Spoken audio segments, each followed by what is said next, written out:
बच्चों, आप सभी का आज की कक्षा में स्वागत है। आज की कक्षा में हम जो राखी का मूल्य इस अध्याय से संबंधित जो प्रश्नोत्तर हैं उस प्रश्नोत्तर पर हम चर्चा कर रहे हैं। जैसे कि यहाँ पे देख सकते हैं हम आज की कक्षा में प्रश्न 6 व्याकरण से संबंधित प्रश्न यहाँ पे दिया जा रहा है। जैसे कि विलोम शब्द लिखिए। यहाँ पे कुछ शब्द हैं, उन शब्दों का हमें विलोम शब्द यानी अपोजिट वर्ड, विरुद्धार्थ शब्द लिखना है। जैसे पहला शब्द है मान। मान का विलोम शब्द है अपमान। मान का विलोम शब्द है अपमान। दूसरा शब्द है शीतल।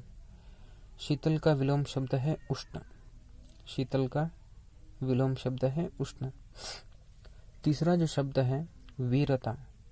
वीरता का विलोम शब्द है कायरता। वीरता का विलोम शब्द कायरता। चौथा खुशकिस्मत। इस शब्द का विलोम शब्द है बदकिस्मत। इस शब्द का विलोम शब्द बदकिस्मत। पांचवा है स्वाभाविक। स्वाभाविक शब्द का विलोम शब्द है अस्वाभाविक। स्वाभाविक शब्द का विलोम शब्द अस्वाभाविक। छठा है कठिन। कठिन शब्द का विलोम शब्द है सरल। कठिन का विलोम शब्द है सरल।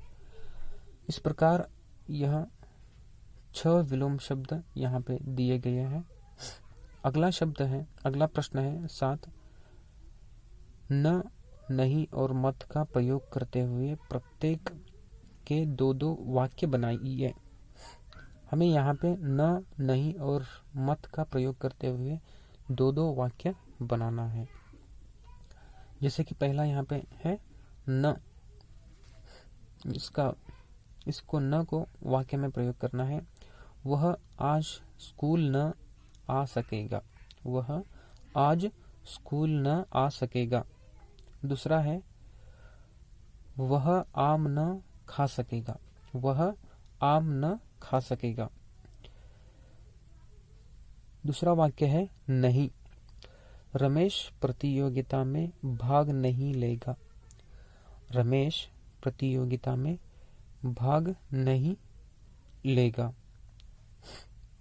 दूसरा है यह गाय दूध नहीं देती है। यह गाय दूध नहीं देती है। अगला है मत। शोर मत करो। शोर मत करो। दूसरा वाक्य है रात को देर तक बाहर मत घूमना। रात को देर तक बाहर मत घूमना। प्रश्न 8।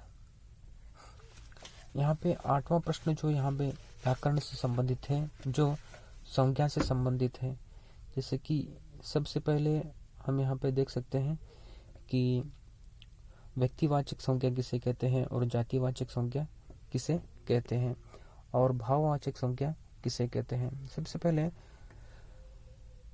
जिस संज्ञा से किसी एक विशेष व्यक्ति, स्थान अथवा एक वस्तु के नाम का ज्ञान होता है उसे हम व्यक्तिवाचक संज्ञा कहते हैं। किसी का भी हो, यानी एक विशेष स्थान हो या व्यक्ति हो अथवा वस्तु हो, उसका हमें नाम से ज्ञान होता है, पता चलता है, तो उसे हम व्यक्तिवाचक संज्ञा कहते हैं। दूसरा जो है यानी व्यक्ति, वस्तु, प्राणी या स्थान के नाम का बोध न होकर पूरी जाति या वर्ग का बोध होता है, उसे हम जातिवाचक संज्ञा कहते हैं।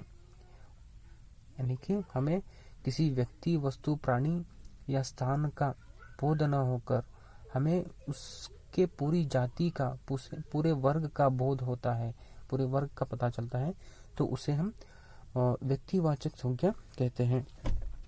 अगला जो है भाववाचक संज्ञा। जिस संज्ञा शब्द से प्राणियों, वस्तुओं एवं पदार्थों के गुण, दोष, धर्म, अवस्था, स्थिति, भाव आदि का बोध होता है, उसे हम भाववाचक संज्ञा कहते हैं। तो अब यहाँ पर हमें इस प्रश्न से संबंधित जैसा कि 8वां प्रश्न जो यहाँ पे दिया है उसमें क पाठ में से 5 व्यक्तिवाचक शब्द छांटकर लिखिए। पहला है तातार खां, हिंदू बेग, राणा सांगा, कर्मवती, बाघ सिंह। ख पाठ में से 5 जातिवाचक संज्ञा शब्द छांटकर लिखिए। हिंदू, मुसलमान, बच्चे, रानी, सेवक। प्रश्न ग पाठ में से कम 5 भाववाचक संज्ञा शब्द छांटकर लिखिए। राखी, सम्मान, बलिदान, संघर्ष, प्रसंग। इस प्रकार हम आज की कक्षा में राखी का मूल्य से संबंधित सारे प्रश्नों के उत्तरों पर हमने चर्चा किया है। इन सारे प्रश्नों के उत्तरों को आप अच्छे से अपने नोटबुक में लिखने का प्रयास करें।